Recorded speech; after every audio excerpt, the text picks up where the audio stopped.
मधु और मयंक एक ही ऑफिस में काम करते थे। ऑफिस में दोनों की आंखें चार हुई, दोस्ती हुई और कब दोस्ती प्यार में बदल गई पता ही नहीं चला। दोनों एक दूसरे का हमसफर बनने का वादा कर चुके थे। घर वालों की रजामंदी से दोनों की बहुत ही धूमधाम से शादी हुई। और मधु अपनी आंखों में शादी के बाद के हसीन सपने संजोए मयंक के घर आ गई। मयंक एक निम्न मध्यम वर्गीय परिवार का लड़का था। मयंक के घर में उसके माता पिता और एक बड़ी बहन थी जिसकी शादी हो चुकी थी। मयंक को उसके माँ बाप ने पढ़ा लिखा कर इस काबिल बनाया था कि वो आज इतने बड़े पद पर था। पर मयंक की माँ की सोच बहुत ही संकीर्ण थी, साथ ही वो गुस्से वाली भी थी। दूसरी तरफ मधु खुले विचारों की लड़की थी। मयंक के परिवार वालों के साथ पूरा एडजस्ट करने की कोशिश करती थी। मयंक की माँ का पूरा ध्यान रखती थी। शादी होकर आई मधु मयंक के परिवार के रीति रिवाजों के अनुसार रहना शुरू किया। मयंक की माँ चाहती थी कि वो साड़ी पहने, सिर पर पल्ला रखे और एक भारतीय नारी की तरह वो अच्छे से रहे। ऑफिस जाते समय सूट पहन सकती है। उनके घर परिवार वाले सब आस पड़ोस में ही रहते थे, तो उनकी बहू को देखकर किसी बात पर छींटाकशी ना करे। परिवार में मधु के खिलाफ कुछ बातें ना हो, इसीलिए वो चाहती थी कि वो हमेशा सादगी से रहे। पूरे परिवार में पहली बड़ी बहू बन के आई थी मधु। शादी के कुछ महीने बाद मधु एक दिन ऑफिस जींस टी शर्ट में जाने को तैयार हुई। सासू माँ ने देखते ही उसको भला बुरा कहना शुरू कर दिया। उन्होंने बोला कि लोग देखेंगे तो क्या कहेंगे, तुम इस घर की बहू हो, बहू की तरह रहो, साड़ी पहनो, सूट पहनो, उसमें मना ही नहीं है।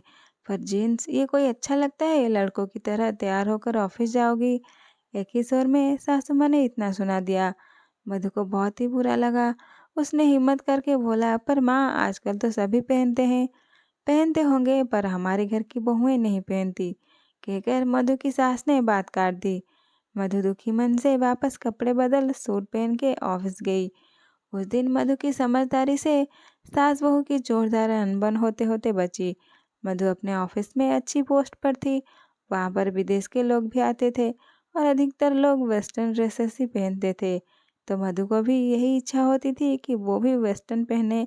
मयंक के घर में उसे कोई भी तकलीफ नहीं थी, पर कपड़ों के लिए पाबंदी के कारण उसे थोड़ी दिक्कत महसूस होने लगी थी। मयंक भी कुछ नहीं कहता अपनी माँ को। मधु को लगता है कि वेस्टर्न कपड़े पहनने में सुविधाजनक भी है और जल्दी से मैं ऑफिस के लिए तैयार भी हो जाती हूँ, तो कभी कभी वेस्टर्न भी पहन लिया करूँ। पर सासू माँ की इच्छा के आगे उसे झुकना ही पड़ा। मन मारकर वो सूट पहनकर ही ऑफिस जाया करती।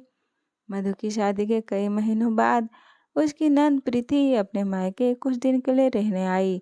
वो अपने मायके पहली बार जींस टॉप पहनकर ही आई थी। सासू माँ अपनी बेटी को देख बहुत ही खुश होकर बोली, प्रीति तेरे तो दो इतने बड़े बड़े बच्चे हो गए, फिर भी तुम बिल्कुल लड़की जैसी ही लग रही हो, बहुत ही फिट। कोई कह नहीं सकता कि इतने बड़े बच्चों की माँ हो तुम। बहुत ही अच्छा लग रहा है तेरे ऊपर बेटा ये ड्रेस, सासू माँ ने खुशी खुशी कहा। मधु भी खड़े होकर सासू माँ की बातें सुन रही थी और उसे बुरा लग ही रहा था, पर उसने कुछ कहा नहीं। 2-3 दिन ऑफिस जाते समय रोज सूट पहनकर जाते देख प्रीति ने मधु से पूछा, भाभी अब जींस टॉप क्यों नहीं पहनती हो? ऑफिस में कितना आराम रहता है उससे। हाँ दीदी, पर क्या भाभी, वही पहना करो। अब जाकर मैंने पहनना शुरू किया, देखा बहुत ही आराम मिलता है। देखो मैं आपके लिए लाई भी हूँ, प्रीति ने मुस्कुराकर कहा। पर दीदी मम्मी जी तो मना करती है। तभी प्रीति ने मम्मी से पूछा, क्यों मम्मी, आप भाभी को क्यों मना करती हो? जब मैं पहनती थी आपको अच्छा लग रहा था, तो भाभी के पहनने में क्या बुराई है? पर बेटा बहू पहनेगी तो परिवार के लोग क्या कहेंगे? हमारे घर की बहू कहाँ पहनती है जींस टॉप?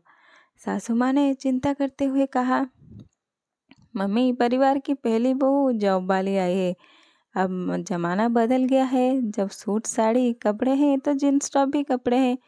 इसमें हम लोगों को आराम भी मिलता है और सुविधा भी लगती है। मैं तो अपने ससुराल में ये पहनने लगी हूँ और मुझे अब बहुत आराम लगता है। मेरी सासू माँ कुछ भी नहीं कहती। आप भी भाभी को पहनने दो, अभी आपकी बहू नहीं बेटी ही है, लोगों का क्या। लोग कुछ दिन बातें करेंगे और फिर चुप हो जाएंगे। भाभी को जिसमें सुविधा हो आप उन्हें वो करने दो। माँ ने प्रीति की बातें सुन दबे मन से प्रीति की बातों में हामी भरी।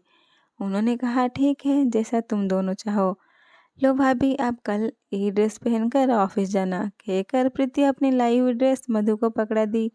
अगले दिन मधु प्रीति का दिया गिफ्ट पहन के ऑफिस जाने को तैयार हुई। सासू माँ ने भी देखा और कहा, ठीक है, तुम दोनों शायद सही कहती हो। समय के साथ ये आज की ज़रूरत है। कपड़े चाहे कोई भी हो, सभी अच्छे होते हैं। जिसमें सुविधा लगे वही पहनना चाहिए। बहुत ओपन ना हो, शरीर को ढकने वाले कपड़े वही अच्छे होते हैं। सासू माँ ने कुछ समझते और कुछ समझाते हुए कहा, अरे वाह मम्मी, आप तो बड़ी समझदार हो गई। प्रीति ने चुटकी लेते हुए कहा, हाँ प्रीति, कल रात मैंने बैठकर तुम दोनों की बातों पर विचार किया। मुझे लगा शायद मुझे अब समय के साथ बदलना चाहिए। अब तुम ही तो मेरी अपनी हो, तुम्हारी इच्छाओं को पूरा करना मेरा कर्तव्य है। कह के मधु और प्रीति को सासू माँ ने अपने गले से लगा लिया। कहानी कैसी लगी कमेंट करके ज़रूर बताइएगा। नमस्कार, जय जगन्नाथ।